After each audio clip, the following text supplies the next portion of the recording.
मैं ज्योति यादव और आप देख रहे हैं हिंद समाचार। इस वक्त मैं जिस महिला के साथ मौजूद हूँ वो खुद किसी परिचय की मोहताज नहीं है और जिस चर्चा पर आज मैं इनसे बातचीत करने वाली हूँ उस पर आपने इनकी तमाम वीडियो सोशल मीडिया पर वायरल होती देखी होगी। फूले मूवी सिनेमाघरों में लग चुकी है, लेकिन इसका विरोध, इसका बवाल अभी भी थमने का नाम नहीं ले रहा। मैं जब इनका इंटरव्यू करने आई तो मेरी पूरी निगाह यहाँ पर, एक बार कैमरा में जूम इन करके दिखाइए कि यहाँ पर इन्हें ज्योतिबा फूले, बाबा साहब अम्बेडकर के तमाम अवार्डों से नवाजा गया है, जो इस बात का आप अंदाजा लगा सकते हैं कि मैं कितनी बड़ी शख्सियत से बात करने वाली हूँ इस पर। तो सीधे मैं बातचीत करना चाहूँगी, आप कैसे देख रही हैं जिन अवार्डों से आपको नवाजा गया है, आज उन्हीं पर कोई फिल्म बनती है तो इतनी आपत्ति हो रही है? देखिए, आपत्ति तो नहीं होनी चाहिए, क्योंकि भारत के इतिहास से जुड़ी सच्ची घटना पर आधारित मूवी है। और जब ट्रू स्टोरी पर मूवी बनती है तो मूवी मेकर्स को सराहा जाना चाहिए। लेकिन यहाँ पर प्रॉब्लम ये है कि जो हिस्ट्री में जिन्होंने बांटने का काम किया, जिन्होंने लोगों को बांटने का और उनको लूटने का काम किया, उनका शिक्षा, उनका व्यवसाय, उनकी जमीन, उनकी इज्जत, उनका मान सम्मान, सब कुछ लूटा केवल वर्ण व्यवस्था के आधार पर। तो वो लूटा हुआ जो काला इतिहास है, वो इतिहास आज दुनिया के सामने आ रहा है। और जिसको देख करके एक जाति विशेष, जिस जाति विशेष ने वो कुकर्म कहेंगे, जो कुकर्म बड़े खुलकर किए और सीना ठोक करके कि हम ये हैं और हम इसलिए ऐसा करते हैं, तो आज वो कष्ट में है ये सोच करके कि हमारा जो काला चेहरा है वो दुनिया के सामने नहीं आ जाए। क्योंकि अब की जो जनरेशन है उसको वो ये बता रहे हैं कि जातिवाद तो है ही नहीं, और जातिवाद तो हमने बनाया ही नहीं, क्योंकि जातिवाद तो अंग्रेज देकर गए थे, वो ये बता करके लोगों को भ्रमित करते हैं। लेकिन इस मूवी से पता चल रहा है सीधे सीधे कि जातिवाद अंग्रेजों की देन नहीं, जातिवाद भारत में ब्राह्मणों की देन है। और वो ब्राह्मणिज्म का जो चेहरा है ब्राह्मणवाद का, वो इस मूवी में साफ झलक रहा है। क्योंकि वो जो कड़वी सच्चाई है, जो दलितों ने, शूद्रों ने, स्त्रियों ने झेला है मनुवाद की मार को, और उस वर्ण व्यवस्था के जो उस सिस्टम में पिसे हुए लोगों ने झेला है, उन झेले हुए लोगों के दर्द को अगर दिखाने का प्रयास किया जाए तो उनको ये लगता है कि ये हमारे अपमान का प्रतीक है। बल्कि उनको ये शर्म नहीं आती कि हमने कितने शर्मनाक काम किए। और अब अगर ये लोग ये कह रहे हैं कि भाई ये बुरा था और हमारे पूर्वजों ने ऐसे नहीं किया था, तो ना करने का एक भी इनके पास ना तथ्य है, ना कोई इतिहास है। लेकिन इन्होंने जातिवाद पर इतना गंदा और घिनौना काम किया और लोगों को बांट करके लोगों के बीच में इतनी नफरत फैलाई, लोगों को सड़कों से चलने तक का अधिकार छीन लिया, शूद्रों को, अछूतों को और विशेषकर महिलाओं को, जिनको इतने बुरे सिस्टम में रखा कि सती प्रथा तक उनसे जीते जी औरतों को जो विधवा जिंदा जला देना, विधवा होने पर जिंदा जला देते थे। तो ऐसे बुरे और ऐसी कुरीतियों को जन्म देने वाले जो वर्ग है, उस जाति को आज तकलीफ हो रही है कि हमारा जो काला चेहरा है वो दुनिया के सामने फिल्मों के माध्यम से ना दिखाया जाए। क्योंकि जब भी हम लोगों ने 2011 में हमने सावित्रीबाई फूले महासभा एक संस्था बनाई थी, तो 2011 में तो लोग जानते भी नहीं थे, और हम तब से माता सावित्रीबाई फूले को भारत रत्न के और राष्ट्र माता के दर्जे के लिए हम लड़ाई लड़ रहे हैं, और कई बार हमने ट्रेन भी चलवाए, पर भारत सरकार ने ना सुना और ना उस पर कोई ध्यान दिया। पर अब खुशी है कि उस पर इतनी बड़ी चर्चाएं हो रही हैं, उस पर इंटरव्यू हो रहे हैं, फिल्में बन रही हैं, विरोध हो रहा है। क्योंकि क्रिया और प्रतिक्रिया होना बहुत जरूरी है, उसी से तो लोगों को पता चलेगा। जो अजनबी अनजान लोग हैं इनके किरदारों से, वो कम से कम विरोध के माध्यम से देख रहे हैं कि अच्छा विरोध हो रहा है, ऐसा है भी क्या, देखें तो सही जरा। तो ये अच्छी बात है, और ये तो इनको शर्म आनी चाहिए कि इस मुंह से जाकर के तो ये विरोध कर रहे हैं कि हमारा ब्राह्मण रक्षा मंच में आपको बताना चाहूंगी निर्देश कि ब्राह्मण रक्षा मंच जो गया उसने विरोध किया, और मेरे लिए अचंभित करने वाली, वो बेचारी अज्ञानी है या फिर वो निरी स्वार्थी महिलाएं हैं जो सिस्टम में अपनी निकम्मी औलादों को शूद्र और अछूतों के हिस्से को खा लेना, गटक लेने की शिक्षा देती हैं। उस वक्त भी जब सावित्रीबाई फूले महिलाओं को शिक्षित करने के लिए निकलती थी, तो तभी ये ब्राह्मण महिलाएं कहती थी कि चल यहाँ से ये हमारा टाइम खोटी करना है, इतनी देर में तेरे साथ अपनी बच्ची को पढ़ने के लिए भेजेंगे, इतनी देर में तो हमारी बेटियां चार काम घर के करेंगी, चूल्हा चौका कर लेंगी, बर्तन करेंगी, झाड़ू पोछा लगाएंगी, और तेरे साथ जाकर के टाइम क्यों खोटी करें हमारी बेटी। तो अपनी पुत्रियों को पढ़ने नहीं भेजा। और ये देखिए, इस महान हीरोइन जो भारत की रियल हीरोइन है और भारत के रियल हीरो ज्योतिबा फूले हैं, उन्होंने पहले जब 9 बच्चियों को पढ़ाना सिखाया, पहली प्रथम पाठशाला खोली 1818 में, तो 9 बच्चियों में से 5 बच्चियां तो ब्राह्मण समाज की थी। तो आप ये देखिए कि उन्होंने इनकी नफरत का बदला नफरत से नहीं दिया, प्यार से दिया, शिक्षा से दिया। और क्रांति से दिया। तो ऐसे महान लोगों का किरदार तो इस देश की जनता को, बच्चों को बताना चाहिए ताकि उनमें महानता की गुण डेवलप हो। वो भी सोचें कि हम भी ऐसा ही देश के अंदर जो कुरीतियां उन पर काम करेंगे, हम भी देश के लिए काम करेंगे, हम भी देश के अंदर फैला जो बीमारियां हैं, जो बुराइयां हैं, कुरीतियां हैं, जो परंपराएं हैं, वर्जनाएं हैं, उनको तोड़ करके एक अच्छी सोच को तैयार करेंगे। लेकिन ऐसा नहीं हो रहा है। एक विशेष जाति वर्ग जो जिसको लगता है कि मेरे एंटीने को चोट पड़ रही है, क्योंकि उसके एंटीने में हमेशा जातिवाद का मवाद निकलता रहता है, तो वो अब सोच रहा है कि ये बहुत गलत हो रहा है। वो किसी भी तरीके से उस मवाद को छुपाना चाहता है। लेकिन जब कोई भी रोग सड़ता है, उसमें बदबू आती है, तो आप उसको रोक नहीं सकते। आप घाव को छुपा सकते हो किसी चीज से, लेकिन बदबू को नहीं छुपा सकते। वो लोगों में फैल रही है और इनकी बुराइयां, इनकी दी गई देश को वो बीमारियां आज जिन महापुरुषों ने 19वीं सदी से लेकर के उससे पहले से जो लोग ठीक करते आ रहे हैं, बाबा साहब से लेकर के ज्योतिबा फुले तक, या फिर इस देश के अंदर और बहुत सारे लोग, पेरियार रहे, दले सिंह यादव रहे, जिन लोगों ने काम किया, फातिमा शेख रही जो सावित्री फुले के साथ में एजुकेशन पर काम करती रही, तो ऐसे लोगों का किरदार आज नहीं तो कल जनता जरूर पढ़ेगी। हमारी पीढ़ी में भले बहुत तेजी से प्रचार नहीं होगा, लेकिन आने वाली पीढ़ियां जरूर जानेंगी, क्योंकि हम अपनी पीढ़ियों को तैयार करके जा रहे हैं ये बता करके कि देश के रियल हीरो वो लोग नहीं है जिन्होंने एंटीने में जातिवाद, महिलाओं का विरोध और ऐसे सिस्टम को जन्म दिया भारत के अंदर जो बाहरी किसी कोरोना वायरस या और खतरनाक बीमारियों से भी ज्यादा खतरनाक ये जातिवाद की बीमारी भारत के अंदर, क्योंकि कोरोना की भी वैक्सीन मिल गई, चेचक की भी वैक्सीन मिल गई, और प्लेग की भी वैक्सीन मिल गई, पोलियो की भी वैक्सीन मिल गई, जिससे अपंग और लूले लंगड़े लोग पैदा हुआ करते थे, है ना। हैजा की भी वैक्सीन आ गई, और अभी 2019 में आया कोरोना तक की वैक्सीन आ गई, लेकिन इस मनुवाद की वैक्सीन नहीं आई है। लेकिन इसकी भी वैक्सीन है, जिसको कहते हैं अम्बेडकरवाद, जिसमें समानता है, जिसमें भाईचारा है, जिसमें एक दूसरे के प्रति न्याय की भावना है। तो मनुवाद हमेशा अम्बेडकरवाद से घबराता है, और अम्बेडकरवाद ज्योतिबा फूले, कबीर, रैदास, बुद्ध, पेरियार, उन सबकी विचारधाराओं का समग्र एक मिशन है जो इस देश के लोगों को बताता है कि मनुवाद की असमानता और ऊंच नीच की गहराई से उठ करके आप भी बराबर हो सकते हो, आप भी बड़े आदमी बन सकते हो, आप भी बराबरी कर सकते हो, आप भी डाइवर्सिटी में अपना हिस्सा मांग सकते हो। पहले तो हिस्सा मांगने की इजाजत नहीं थी।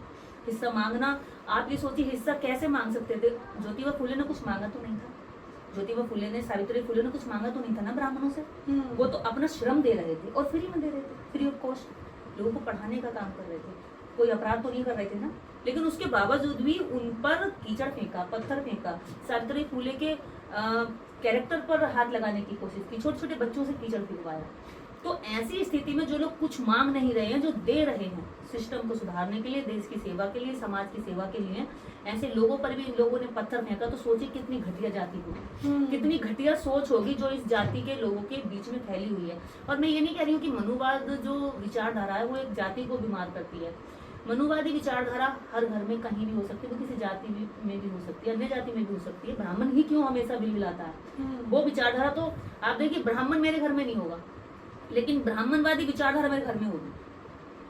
वो मेरे घर भले ही नहीं बैठा, लेकिन उसकी विचारधारा मेरे घर में बैठी है। और ऐसी ही विचारधारा ज्योतिबा फूले घर में ब्राह्मण नहीं थे, लेकिन उनके खिलाफ जो विचारधारा काम कर रही थी, वो विचारधारा उनके परिवार के अंदर भी थी।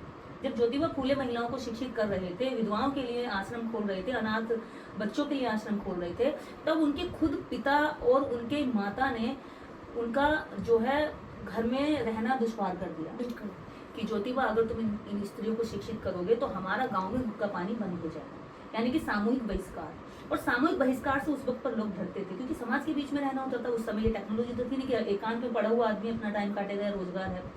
तो ज्योतिबा फूले के पिता को मजबूर किया गया कि अगर आप ज्योतिबा फूले को इस काम से नहीं रोकोगे तो आपका सामाजिक बहिष्कार होगा।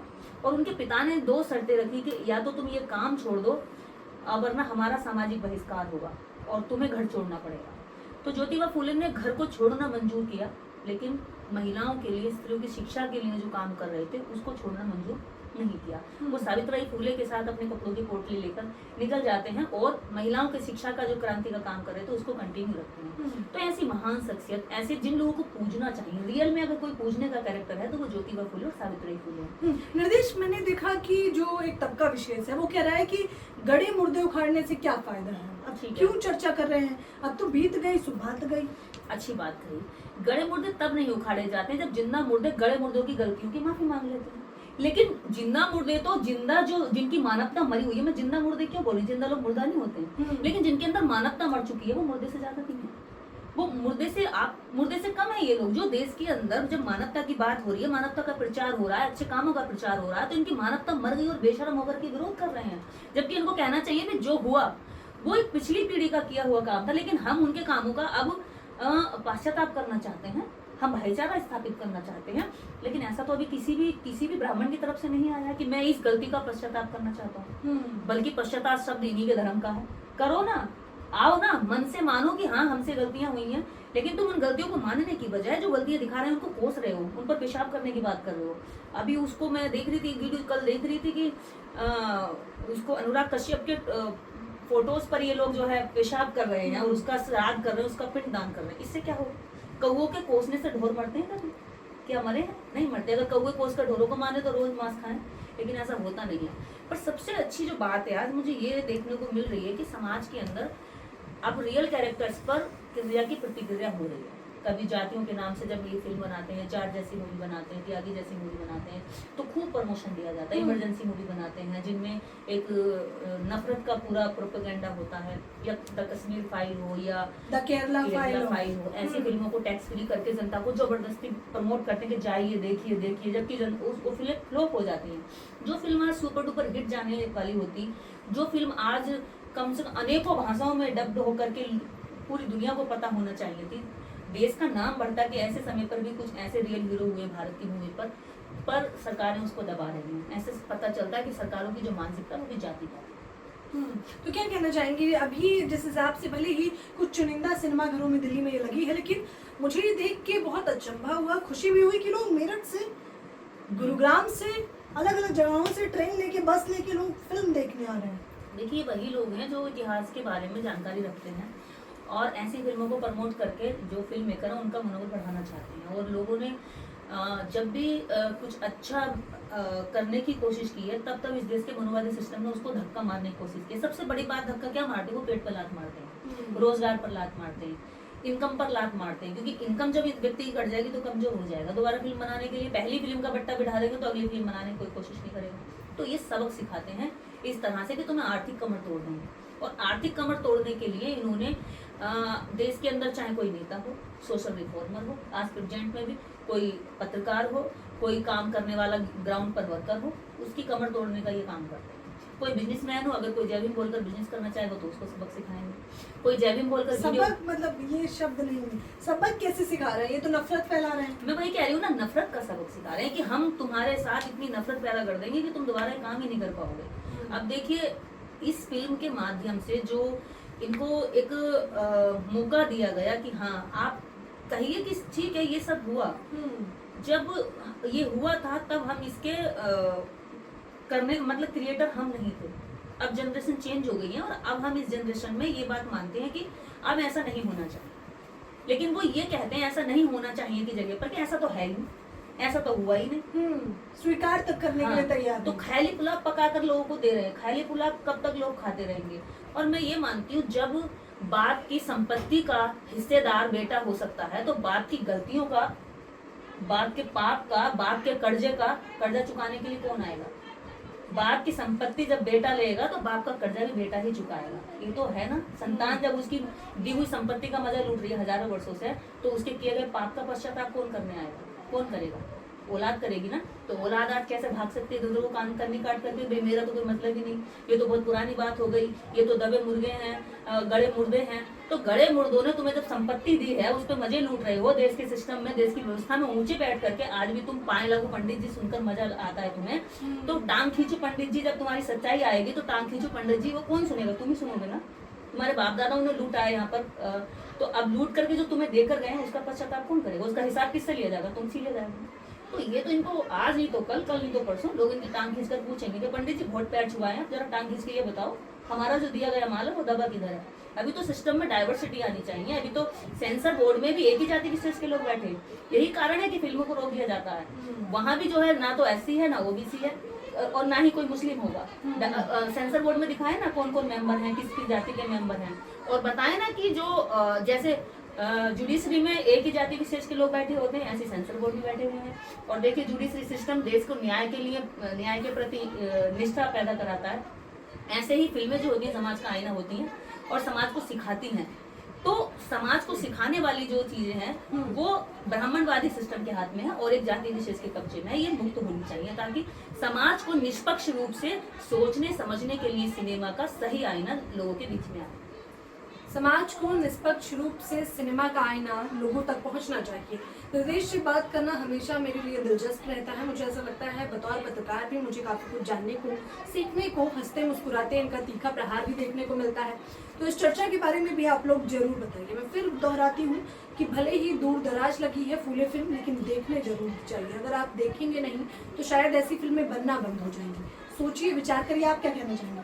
मैं तो यही कहना चाहूंगी कि देखिए और ऐसी फिल्मों को प्रमोट करना उन लोगों की जिम्मेदारी बनती है जो देश के इतिहास को आगे बढ़ाना चाहते हैं और सच्चाई के प्रति उनकी निष्ठा है। और देखकर ही हम ऐसे फिल्म मेकरों को प्रमोट कर सकते हैं, उनका मनोबल बढ़ा सकते हैं, ताकि अगली बार कोई और हिम्मत करे तो उसको ये जो एग्जाम्पल है इसमें डर ना रहे, उसकी हिम्मत बढ़े कि नहीं ऐसा नहीं है, थोड़ी देर भले चली, लेट भले चली, समस्याओं भले रही, कंट्रोवर्सी भले हुई, लेकिन वो सक्सेस रही, लोगों ने पसंद की। मैं ये मानती हूँ इस फिल्म की आलोचना भी इस फिल्म की तरक्की है, क्योंकि आलोचनाओं में भी जो छिपा हुआ हरी घास में हरा सांप है वो अपनी अब फन दिखा रहा है कि नहीं ऐसा नहीं है, ऐसा नहीं हुआ था। तो जो लोग ये कह रहे हैं ना कि ऐसा नहीं हुआ था, समझ लेना कि वही है करने वाले और वही है करवाने वाले, वो आज कर रहे हैं। उनके पूर्वज करके मर गए और इनको सिखाकर चले गए। आज ये इसीलिए गोलमोल बात पे घुमाकर करते हैं। कभी भी ये नहीं कहते कास्टिज्म खत्म होना चाहिए।